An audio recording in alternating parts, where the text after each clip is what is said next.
যে নতুন একটি সরকার রাজনৈতিক সরকার ক্ষমতায় আসার পরে তার যে জনগণের সাথে তার যে সম্পর্ক সেই সম্পর্কটি স্থাপনের চেষ্টা করেছেন এবারের সরকার। এই জন্য দেখবেন যে বেশ বড় আকারের বাজেট তারা নিয়েছেন, যদিও তারা অর্থের সংস্থানের ক্ষেত্রে অভ্যন্তরীণ রাজস্বের যতটুকু তারা টার্গেট করেছেন সেটা যথেষ্ট কষ্টকর, কিন্তু মনে হয়েছে তারা চ্যালেঞ্জ নিতে চান।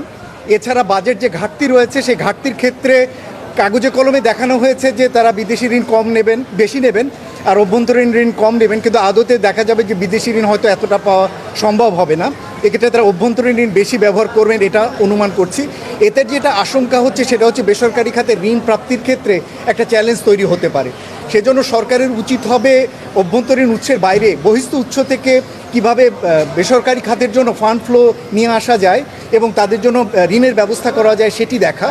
তবে আরেকটি যেটি আমরা সাধুবাদ জানাতে যে সরকার এবার রাজস্ব আদায়ের জন্য বেশ কিছু নতুন নতুন উদ্যোগ নিচ্ছেন, কর জাল বিস্তৃত করবার উদ্যোগগুলো নিয়েছেন।